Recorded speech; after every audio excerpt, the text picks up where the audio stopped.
Welcome everyone, day 4 of AP Appreciation Week, and what a week it's been so far. I'm Stewart Griffiths and I'm your host for today, and I feel privileged to be able to interview these two icons of the AP industry, Mary Schaeffer and Jamie Radford. I mean, what more can I say? But I think before we start any questions and any conversation, let's talk about the week so far. I mean, Jamie, you was at the APA forum this week. I was there, again, privileged to say a few words. But again, what was your take on that this week? How do you think the community received that event? Do you know what? I was saying to Mary yesterday, we had a live session that it's every year it gets bigger the week, doesn't it? Every year we get global people, we get the UK audience always really fired up. But what was lovely when we had a live forum, Mary, we were in Oxford. Mm-hmm. We changed the format. It was very interactive. There was lots of people interacting, but half the people in the room had never been to an event of ours, which was phenomenal. So we got a new audience. But actually what it felt like was there was a real feeling of celebration. Really, we felt as though we were looking to make a difference. We had the answers, and, Stewart was there. There was some of the more older members, if you like. I'm going to call you an older member, Stewart, although you're a youngster. But it was lovely. And I say turning the airwaves blue, Stewart. Everything on the internet this week has gone blue. We've had cake baking, we've had dressing up, we've had videos. It's just been amazing how people have taken over their entire offices with balloons. Just amazing feedback. So from me, I've just loved it. I'm tired. You can see the bags under my eyes. But other than that, I absolutely have loved the week. How about you, Mary? I'm so jealous. I didn't get to come. But I'm glad everybody had a good time. And we've done a few sessions now, and I'm just blown away by the interaction and also what I see on the internet, on LinkedIn. You're turning LinkedIn blue. Yes, definitely. I think in my business that people definitely know what week it is. And let's just say cakes and sweets go a long way at getting people's attention. Mm-hmm. Definitely. Mm-hmm. So we make a start, because I'm eager. Come on, Stuart. Look, Stuart, myself and Mary, we're sitting here. I don't know whether we're worried or excited about worried. What you ask us. Worried. Tell everybody it's a Q&A session, I believe, Stuart. But you're the person in charge. Myself and Mary are hopefully going to give you answers. Yes, I have the questions. I have the questions. Just remember, payback.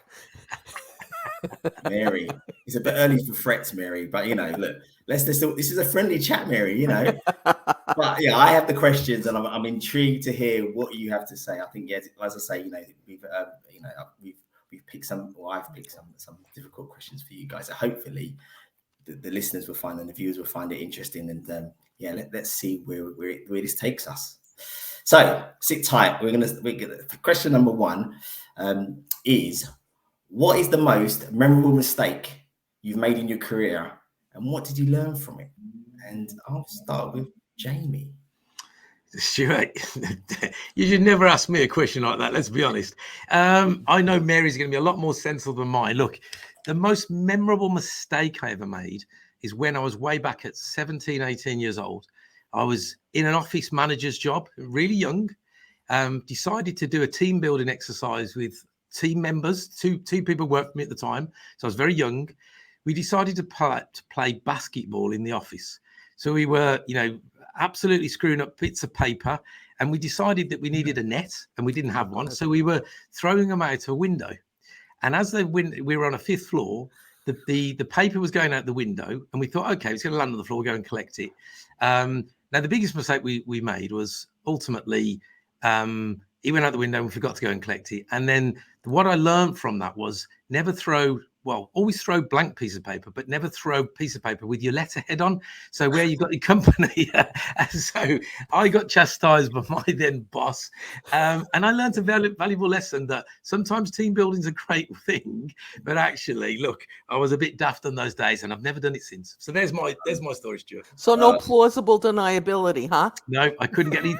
Whether it was fingerprints or not, there was letterheads, Mary. Couldn't get away with it. Oh, I like that, Jamie. I like that. And what about you, Mary? Yeah? So I would say the most memorable mistake that I made, and I'm embarrassed to admit this, I was a lot more than 17 or 18, which might have been an excuse for this, but I would say it was the time that I called my boss stupid to his face, okay? Not generally a good career move. His face got all red. I got out of there quickly. I thought about it a little bit. And so 2 things I learned from this. Number 1, don't call your boss stupid. That's not a really smart move. And number 2, go back and apologize. When you make a mistake, and especially an obvious one like that you can't deny that it was you, just go back and apologize, which is what I did the next day. And he was gracious about it. He pretended he didn't notice. Kind of hard to miss. I like that, Mary. I think you need to admit your mistakes. I think calling people stupid is definitely the way forward. But I do think, Mary, we've all wanted to call our boss stupid before. Yeah, but most of us had enough sense not to do it.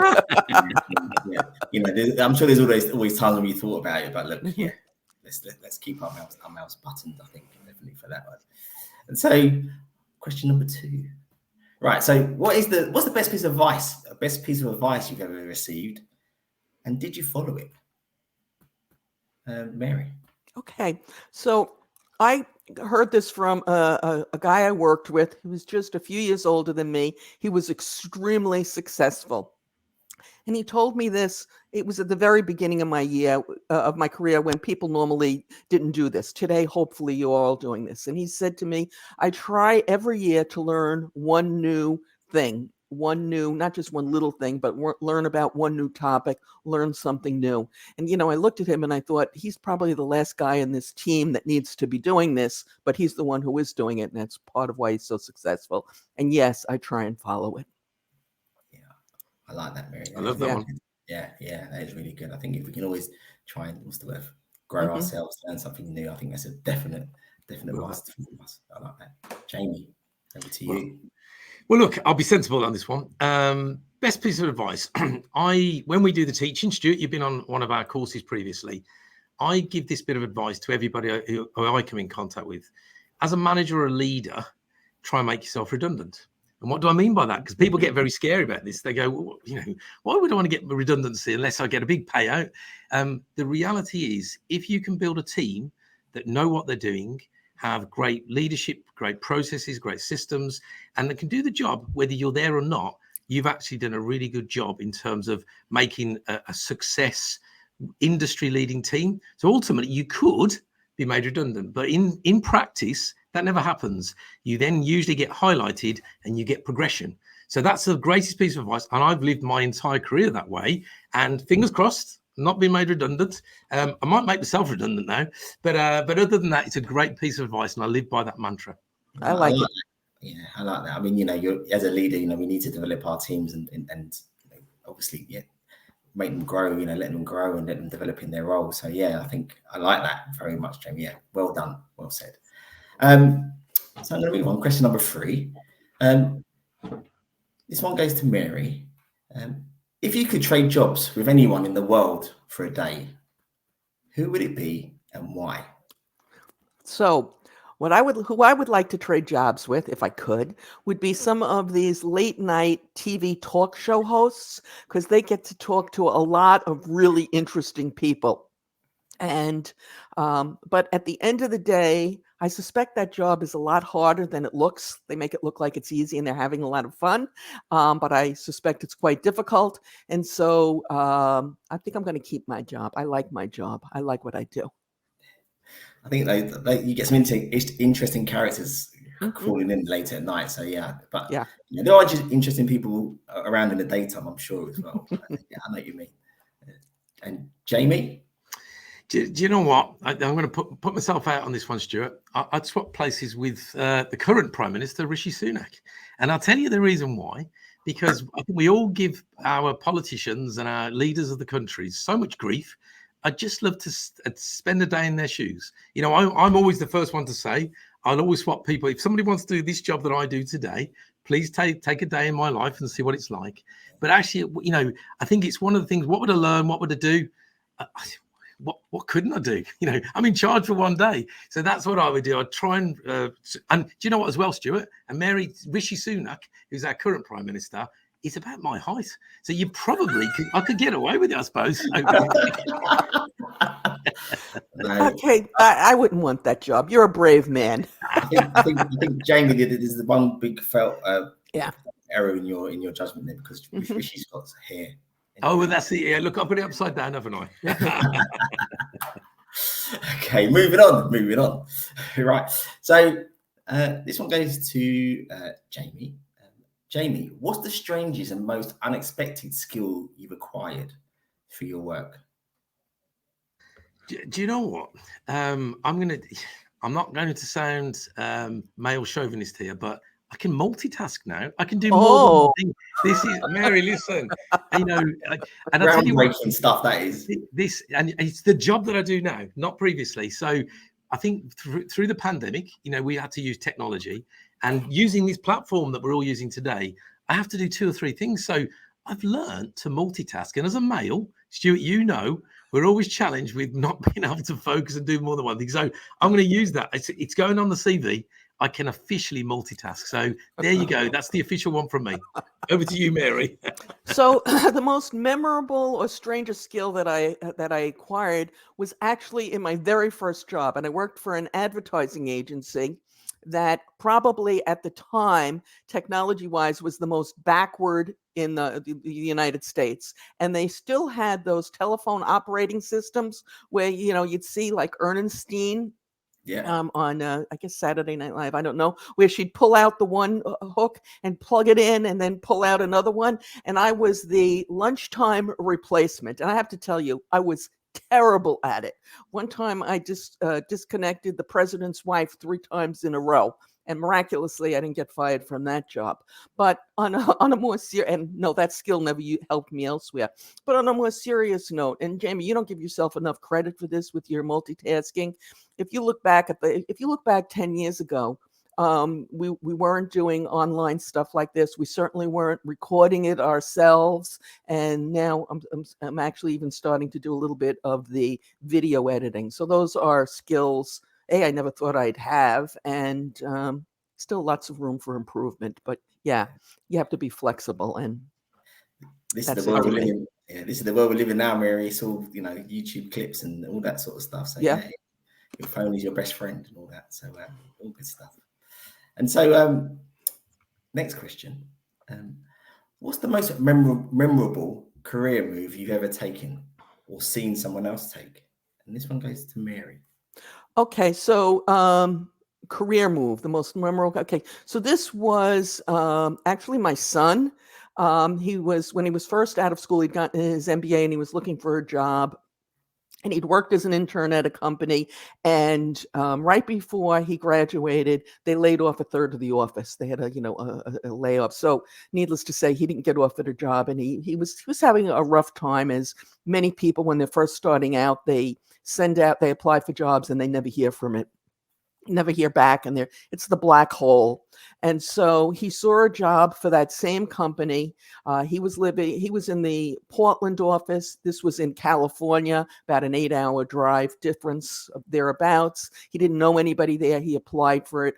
He thought he'd get called for the interview because he'd worked for the company before, but nothing. And so I don't know if this was desperation or brilliance or probably both. He decided he wanted that job, and he contacted everybody he had worked with in the Portland office and asked them to contact anybody they knew in the California office and just ask. Oh, gremlins in the system, people. These things He happen. asked Oh, everybody he asked, everybody but one did it, and he got that job. So I thought that was a pretty good career move, and he did Mary, it on his own. we missed a little bit of that story. There's a little glitch in the system there. So I Do you want me to tell it again? the last bit, I think. So he contacted everybody he had worked with in the Portland. They don't like Mary today, do they? I think she's definitely struggling a little bit. I tell you what, Mary, I think that question is never to be answered. I think the gremlins in the system don't like that question. But Well, let's do it. Let me answer while Mary's internet unfreezes itself. Look, yeah, and I think I've spoke to Mary about her son. So yeah, I think it's a great bit of advice. Let me tell you about my one. So best career move for me personally was the day where I looked at a job spec and realised that a lot of stuff on the job spec I could achieve.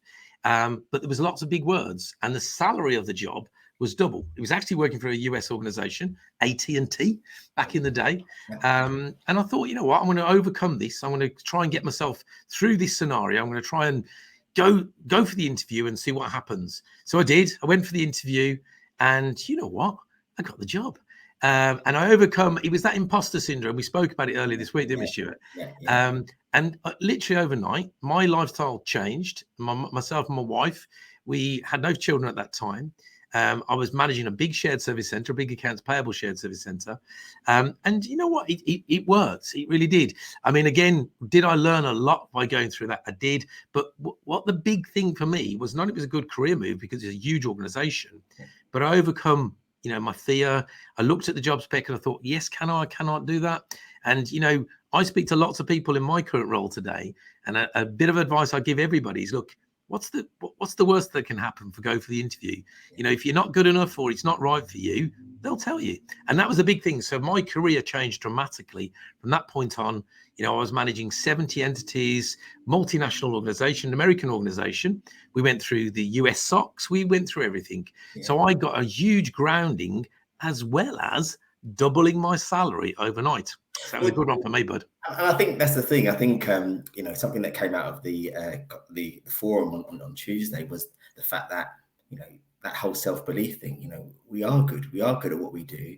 We can make a difference. And I think we just undervalue ourselves and maybe are a little bit scared, you know, and to go for those new roles, those bigger roles. And I would say to anybody in AP, you know, I think the way to make a difference in AP is to be brave, is to, you know, I think there's a slogan, be brave, be bold. You know, we need to do that. I think we do need to do that if we're going to get on and progress ourselves, because, you know, we are good. So yeah, hats off to you for pushing yourself forward, you know, getting out of your comfort zone and going for it, Jamie. Well done. Definitely. Well, look, Stuart, as you can see, Mary's disappeared. Yeah. So what I'm guessing is Mary's PC is going to have a reboot. So as this is live, you and I will go through the questions. Yes. So you're going to ask me if Mary comes back on, which I hope she will. She'll appear to the right-hand side of us in a second. So, Stuart, you've got me. You can ask me any question within reason. And as and when Mary comes back on, we'll put her on the live stream. We'll put her on. Fine. Okay. So if you could have lunch with any historical figure, who would it be and what would you ask them? Look, I mean, I wanted to listen to Mary on this one, but historical figure. I mean, when you say historical figure, obviously you lead you down the road of the greats, you know, in the UK, the Winston Churchills or whoever. For me, and again, I think your next question that you're going to lead in the next question, because we have had a quick look at some of your questions. One of the people I would have loved to have met and loved to have lunch and loved to pick their brains, believe it or not, is a guy called Bruce Lee. I'm a massive martial art fan. I've been doing martial arts since the age of 4 years old. Bruce Lee is the absolute icon of that world. It's somebody that when I was growing up, you know, he unfortunately passed away the year I was born. So I never got even to see him in the live flesh, but he's an absolute icon. His beliefs, what he did, what his passions were. I've built a lot of my career around the disciplines that martial arts has given me. So I would have loved to have met him. Never could do. I can only watch back in awe of what he achieved. And he did, you know, he wasn't here that long, but actually he's a great one. He was one of the greats in my opinion. Oh, that's fantastic. I was thinking more of the lines of, now, maybe they're not historical, but they're definitely historical in my mind, which is Luke Skywalker and the Force, and mastering that Force and how we can apply that Force to do good and better ourselves and all those things. So there you go, Luke Skywalker's, even though he's not dead, I know he's not dead. Listen, okay, we need Mary back. You and I are going the right road. We're going the right different route now, aren't we? May the Force be with you, Jamie. May the Force be with you. All right, we'll move on to the next question. What is the one unusual thing about you that few of your colleagues know, and that what they might find interesting about you? So I'll read it again. What is the one unusual thing about you that few colleagues know and that they might find interesting about you? Okay, so I alluded to in the last one that I'm a big fan of martial arts. And Stuart, you and I aren't the biggest people in the world in height-wise. You know, we both agree. You're bigger than me, taller than me. We've got big hearts, Jamie, big hearts. We have, that's it, big hearts, yeah, hearts and minds. So growing up as a smaller chap, I needed to, get confidence. I needed to be able to look after myself. So I went into the world of judo. So judo was my sport of choice, and I represented the United Kingdom at the age of 6. So only doing judo for 1 year as the national judo champion. And I have since which, over many, many years, increased, what I've achieved to the level where I was world, European, and also was at the point of being picked for the Olympic squad for judo. And unfortunately then had a really bad injury, which most sports people say. Very few people know that. I'm a black belt, several degree black belt, let's put it that way. And as I said in the last session there, Stuart, that what it's taught me, doing martial arts, but specifically judo, is it's given me discipline, it's given me confidence, it's given me the respect. And let's be honest, in the world of accounts payable, we aren't the most respected. We all need to find confidence. We're not the best, organization in terms of reward. But what we do need to do is shout ourselves. So I think all those skills I learned when I was growing up and going through my career, which was once a professional judo player, as they say, or a judoka, taught me where I am today. So there you go. So lots of people know about it now, so I can't even hide that one anymore. I think doing any sport does give you a bit of discipline and a bit, gives you insights into things that you never really realize. But even if you don't do sport, there's going to be your other hobbies that you do that you're again disciplined to do, and you learn and you take things away. And it's the what's the word? It's the things that you don't really realize that you're learning at the time. It's only when you reflect on when you look back at what you've done and those hobbies and what you've achieved in those things, you think, oh yeah, those things sort of give me a good foundation to build on. So yeah, that's fantastic. I've just had a message to Mary's lost her internet connection. She's rapidly trying to do it. She's getting that little mouse to run the hamster in the wheel. Yeah. She's coming along. She really is. Hopefully she'll join us again. As we're talking, I'm going to show a few of these notes. So we've got loads of people watching this. So, Sarah and the team have been massively getting involved this year in AP Week. I've seen all the photos and the posts. And again, look, I'm blown away this year. I think some of the posts we've got, I'm going to post them as you're talking, Stuart, but just some brilliant stuff to be honest. I think it's been great. I think, again, when you talk about turning the internet blue, everybody's got involved. And I think, if you're in AP, if you're a member of the association, even if you're not a member of the association, you've got to get some inspiration. I think there's some standards being set. There's some standards being set in cake baking, some standards being set in engagement of your business. I was looking at Kat Moyer. She's got to be around here somewhere because she was doing some mad stuff on there in terms of ping pong and sweets and all sorts of stuff. I saw goodie bags, So there's some people going all out to engage with their teams and but again, I think it's because we love what we do. I think everybody in the AP community loves what they do. We're passionate about what we do. We want to make the world a better place. We want to make AP a better place. And I think through your platforms like yourselves and the AP, the APA and us, you've given us that platform, Jamie. So I can't thank you enough. And I think everybody around watching, listening would honestly say that this has been a journey, and this journey is continuing, and the APA is going through the roof. And we are, we're gonna put AP on the map if it isn't already. I think So yeah, 100%. Brilliant. Thank you, Stuart. Well, go on. Ask me another question. Go on. There's you've got plenty of questions to ask me. Yeah. Okay. We'll carry on as we carry on. Right. So, what's the most memorable team building activity you've ever participated in? There's a good one. At the start of this, I told you the one not to do, which was throw pieces of paper at the wall, out of a window with your letterhead on. Look, here we go. Is Mary? I'm going to add her in now. Look, there we go. Mary's fixed the internet. Her husband's gone round to the local internet provider. She switched it back on. Right.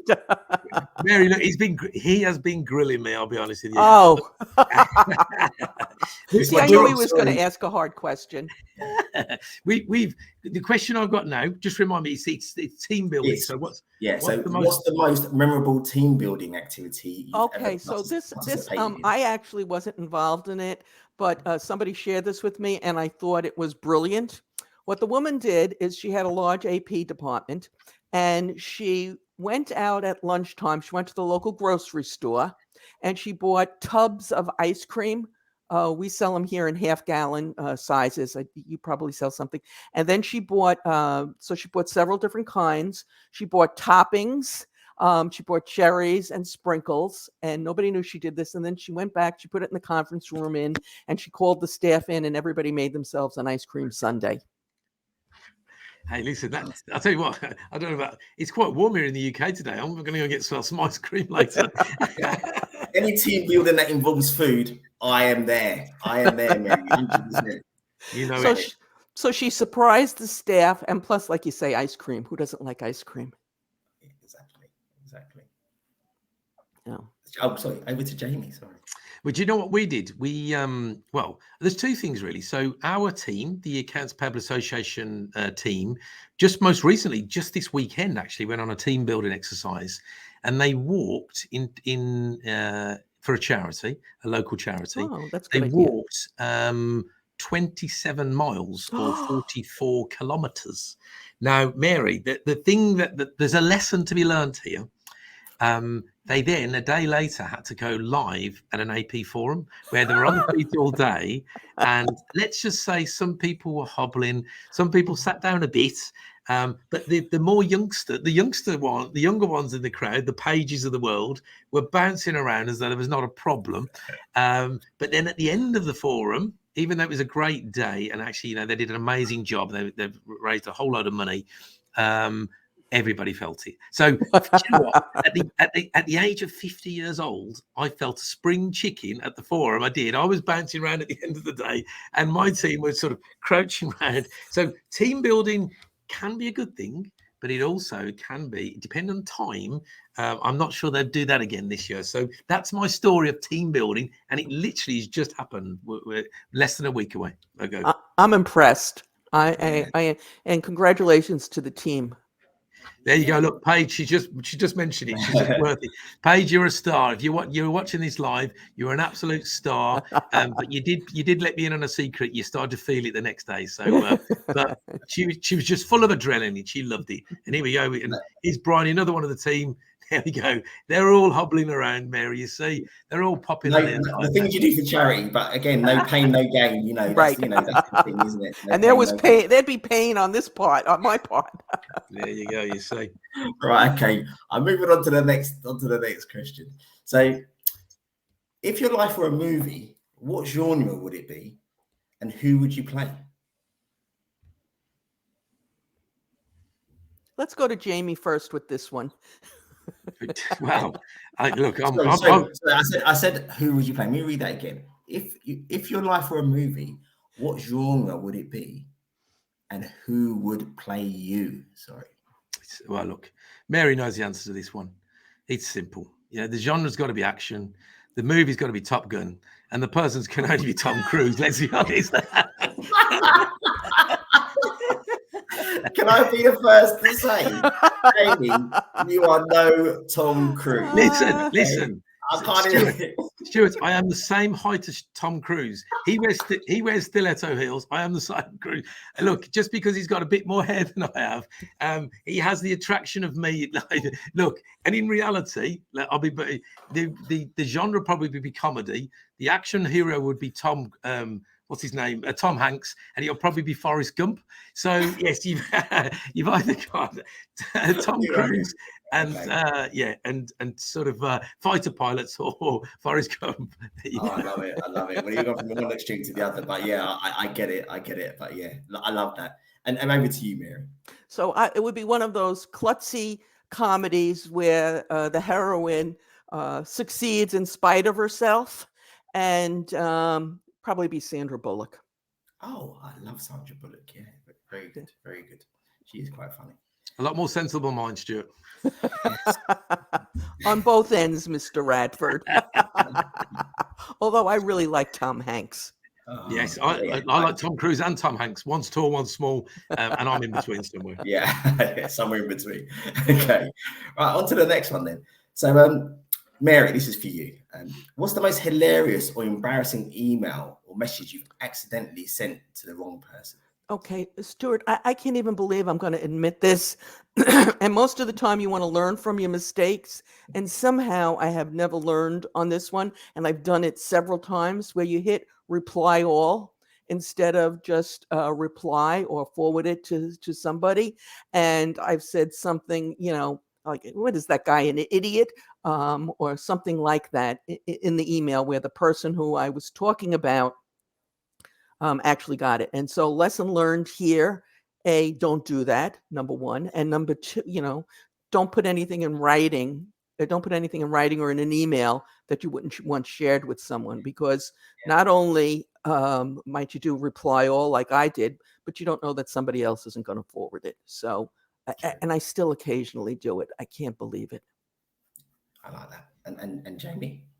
Yeah, look, mine's exactly the same as Mary's. I've had that same issue where I've either replied all, not necessarily said things I wouldn't want to say, but there's a time and a place to say, yeah. And I think as I've got older, and now I'm half a century, my filter has just disappeared. I know. So I really say what I mean now all the time, and my team will tell you this, that I do sometimes say things that probably I shouldn't, and I mean it in the greatest way of respect. And again, the other thing I would say is in real time, any foul language, anything like that. Right. Look, there's a time and a place for everything. We all get frustration, and I've seen this occasion where customers and suppliers, and Stewart, you must get this in the real world of accounts payable, where they blurt out, and they're on phones or on emails, they're shouting, they're abusive, whatever. Not acceptable. Right. So there's a time and a place, and there's a way to communicate in that, and we can all be guilty of it. But I think I would put that down to the filter, time and a place, and yeah, I've been guilty of it myself. Yeah, it's true. It's true. I think we've all been guilty, but like you say, time and a place, Jamie. I like that. That's a takeaway. So, next question, and this is for Jamie. What's the funniest or weirdest thing that has ever happened to you at work? Okay, well, look, the funniest one. It reminds me. I was running a shared service center for an organization, and I was interviewing for a very senior job, and a guy turned up for an interview, and he turned up with some what he thought were bifocals. So sunglasses that obviously then go lighter. So dark outside and they go lighter when they go inside. The guy turns up, he interviews for 3/4 an hour with myself and my then boss. We were interviewing him for 3/4 an hour. He had black shades on. So he sat through the entire interview with black darkened shades.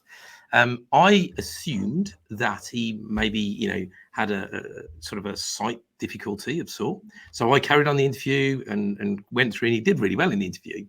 And then I saw him down the stairs after his interview, and I saw him down the stairs, literally wondering whether I should hold his arm, because I thought as he's walking out, I wonder if he's sight impairment. He's walked down to the front of the reception, and he's got there, and he was very nervous. He said, "Oh, thank you very much for your time. How do you think I did?" And I said, "Really, really well." He said, "Great. So I'm going to drive home." And I went, "Look," I said, "Are you getting a taxi?" Or he said, "No, I'm driving." And then as he walked outside, he came back in. He went, "Have I just done the entire interview in my sunglasses?" And then he'd realised he wasn't wearing bifocals; he was wearing his dark shades.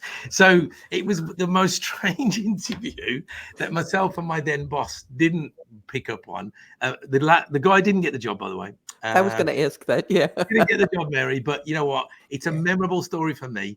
And everybody that walks into my office, I always treat them with some respect. But if anybody walks in there with darkened shades, I'll probably first thing I say, "Are you aware that you're wearing darker shades?" There you go. Yeah, I like that. I like that. And Mary, what's the funniest thing that's ever happened to you? So, oh my God. So I had started a new job. And I went to the company. They had, in the little department that we had, there was another woman starting that same day, and a wonderful boss. And he went out and he brought in coffee for everybody. So we were all standing around drinking our coffee, putting it down, whatever. And I decided I was going to sit down on the edge of the desk, kind of, half sit and half lean. And I sat down on the cup of coffee. First day on new job. Now, the good news about this story is I had a dark brown suit on, so it quickly dried and nobody could tell that I'd sat in a cup of coffee. That is so lucky, but quite embarrassing, I'm sure. Yeah. You know, and picking up on that one, that reminds me of another story. Look, I'm just going to go on with stories now. Mary, it reminds me of a story. A lad came for an interview for me many years ago, and he came into the interview and he was all prim and proper, got a nice suit on, nice white shirt on, and he was quite nervous, and he was a big lad, a lot taller than me, which most people are. Big lad, and he said, "Look, I'm a bit nervous. Would you mind if I take my jacket off?" I said, "Of course. Make yourself comfortable. Get you, we'll start the interview." As he takes his jacket off, his entire sort of hair on him was completely black. So he got a white shirt with a complete black. He'd got a fountain pen, which had then leaked into his pocket, and he sat there with this huge ink patch here. And I didn't have the heart to tell him. He did and by the way, this guy, he did get the interview, because after he'd realised he did a really good job, and you know what, it was a story that bonded us as well. So there you go. So it's not just coffee, Mary. It can be pens as well. It happens to all of us. Oh yeah. Poor kid, but I like that one. Well done, well done. And he got the job as well, Jamie. You said, yeah. See. Yeah, and we made sure he wrote in pencils from there on in. No fountain pens. So, Jamie, to stand up to your colleague with the sunglasses, I have them. We call them transitions over here. I think that's what we call them. And you can't tell when they go dark. That was his thing, you see, because he assumed, because he could still see as he walked in, that he didn't know, and we obviously trying to be polite, just thought, okay, so he's got black glasses on. Yeah. So we instantly assumed there was an eye issue of sort, but it was hilarious, and it unfortunately didn't get the job, but a story that will last my lifetime. Let's put it that way. Clearly, it's stuck in your memory banks, definitely, Jamie. So listen, I don't know how we're doing for time, but I've got 2 more questions left. So here we go. And this one's for you, Mary. If you could travel back in time and give your younger self one piece of advice, what would it be? That's a good one. So again, I just recap that. If you could travel back in time and give your younger self one piece of advice, what would it be? Did you say Jamie or Mary? Mary. Oh, sorry. That's why I thought you said Jamie. Anyway, okay. So if I could travel back in time, I look at myself, and when I started out, I was quite timid, and I never wanted to make suggestions or ask because I don't know what I thought. I thought they'd be angry with me. And so in the beginning, I never would speak up. I never would say anything. And I would say, speak up. If you have a good idea, mention it, suggest it. People won't take offense. And in my case, I wanted more work. Ask for it. Also be a little flexible. And I can say this with the hindsight of time, be willing to take some chances. Okay. It's a lot easier. I know you won't believe this if you're just starting out, but it's a lot easier, and the risk is a lot lower to take a chance when you're just starting out, because you can recover if it's a bad chance you took than when you're older. So speak up. You've got good ideas. Be flexible. Take some chances. Yeah, I like that. I think for the people starting in their careers, need to be a little bit more confident about yourself, like you say, and speak up, and people do listen, definitely. So, Jamie. Well, look, if I could talk to a younger self, not only would I think I said this yesterday, Mary, actually, I'd invest in some hair products. But all seriously, the one thing I would say, I've hit that grand old age of half a century. I would say to myself that things are going to be okay. You're going to turn out fine. You can't turn back the clock, so don't even think about it. But actually, take time out to what we would say in the UK to smell the flowers or smell the roses. Yeah, we say that. Start to celebrate the little things in life. Celebrate the time with your colleagues, your family, and your friends, because nothing's that crucial in life when it comes to work that it can't be overcome by the next day or the next day or the email, whatever it is. Take some time, because time goes past so fast, and it'll always work out. You will work out. Have the dedication and the support, but you will get there eventually. And I would definitely tell myself that, because far too often I've worried for all the wrong reasons, and I haven't taken the time to go smell the roses and take the time with family and friends. So that's what I'd do. And the stuff you worry about somehow never happens. Yeah, true. I think that you're absolutely right there, Mary. Okay, so we're on to the last question, and this is a personal one, I think, from me. Uh-oh. As you know, I have been seen in other attires, so to speak, and so I was wondering if you were to attend a fancy dress party or costume party. And this one's to Mary first. What Great. outfit would you wear, and why would you dress up as that character or whatever? So what I would do is I would wear, probably, especially if I had to make the costume myself, costume parties, which are popular here, especially around Halloween, I would go as a ghost because I can figure out how to make that costume, put a sheet over my head, cut some holes in it, and I would be able to go. The other advantage with my great costume is hopefully nobody would be able to recognize me, and I'd get to listen in on conversations. One of the things that happened to me in my career, I've been working about 10 years, and I was in the office and we had cubicles. The cubicles were pretty high, and it was after hours. I was working a little late, like 15 minutes late, but everybody else had gone, and I was just sitting at my desk working. And two of the managers came walking along, a senior manager and a junior manager, but both definitely higher than me. And they stopped right outside my cubicle, obviously not realizing I was there. And they were talking about who they were going to send to a particular event because whoever was supposed to go couldn't go. And they'd say, well, what about this one? And the other one would say, no, he's embarrassing, or he doesn't talk well. I mean, and they're going through everybody on staff, giving their honest assessments, not realizing that I am literally sitting on the other side of the wall. And then somebody said, what about Mary? And I held my breath.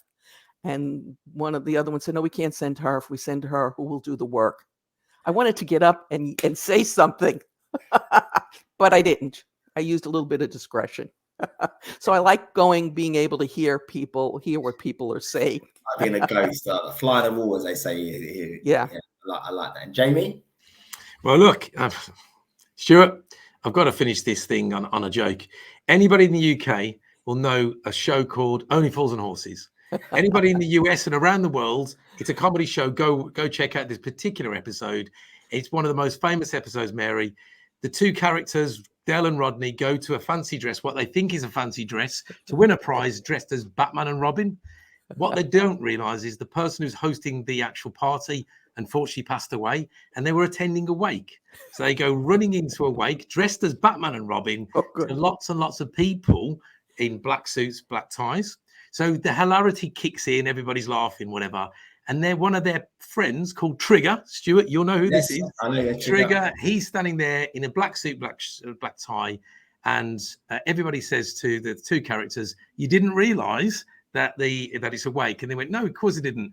They turned around to this Trigger fella who's got this black shirt, black tie and black suit, and went, obviously you were told that it was a wake. And he went, no. He said, I'm just as embarrassed as you. He said, I've come as a chauffeur. So that's the hilarity. So you know what? I've learned from your mistake. I'd go to a chauffeur as so you can never get it wrong. So there's my bit of advice, bit of hilarity. Go watch that episode, by the way. If you've never heard Only Fools and Horses, go watch it. It's hilarious. So I'm conscious of time now because I've been loving your stories. I think you two have got some great backstories there. I think the audience have enjoyed it thoroughly, and I know I have. So again, thank you for having me on. So Stewart, yeah, what would you go dressed as? Absolutely. And don't use your Count Dracula costume because we've seen it. We want something new from you. Yeah, I've got something quite apt. I think I would go as B.A. Baracus. I was going to say I've got the guns, but I'm not going to do that. But I've got the hair and I've got a mohawk and maybe I might share with you my get up of me going to a fancy dress party. It might be a B.A. Baracus outfit. Looking forward to it. Yeah, Stuart, the only thing I would say about that is you wouldn't be able to travel on planes. Hey, I ain't getting no plane. You crazy fool. Stop that jibber jabber. Yeah. You see, he's even got the accent down as well, Mary. I didn't even want to try that one, but hey, you know what? You'd make a very good behaviour rockers. Thank you very much, Jamie. I could be Hannibal, the mad one, isn't he, or whatever he was? But yeah, I'll be the mad one. Yeah, there we go. Okay. So I mean, I think we're out of time now. I think it's time to wrap up and say, look, thanks everybody who joined us live today. Thanks everybody who's watching on demand. You know, again, the APA week has been amazing. We've got one more day to go, so keep posting, keep putting things up there, keep appreciating yourselves and the people that you work with. I think, you know, I've still got a little bit of room left for cake. So anybody wants to share some cake with me, I'm happily, you know. And you know, I don't know about how much pounds you can put on during a week, but anyway, you know, that could be. You should have done the 27-mile walk. Yes, there you go. That's for the end bit, Mary. That's for the end bit. I know. Listen, I think we all enjoyed it. I think we've all greatly enjoyed the question. I've enjoyed the questions. I've listened to your answers, and hopefully some people have got some little nuggets of information out of what your stories are. So yeah. But yeah, great week. So thank you very much. Stuart, look. Stuart, thank you. Absolutely. And on behalf of myself and Mary, we've been doing these all week and we've got another one tomorrow. But yeah, look, thank you so much for taking your time today, mate. We really appreciate it. And you know what? It takes a lot to come and interview us too. You were kind to us. We've had a laugh and a joke. And that's what this week's all about. Celebration. Look, thank you for taking your time. Mary, as always, you know, your expertise, we've hopefully put a little bit of advice in there, a bit of guidance there with a bit of hilarity. It's been some fun today, so thank you both. We're going to end it there, but thank you so much for being part of AP Appreciation Week. As Stuart said, we will absolutely finish off in style tomorrow, so join us. We've got 2 sessions, 3 o'clock tomorrow, UK time. Myself and Mary are talking to a chap who's going to talk all things e-invoicing. So we've got lots to discuss. We'll round off the week. And we'll also, Mary, will share some photos, videos, and lots of bits. We've got loads to share tomorrow. So it should be a really good one. But Stuart, thank you. Mary, thank you. And we'll finish there. Thanks all. Thanks, everybody. Good luck.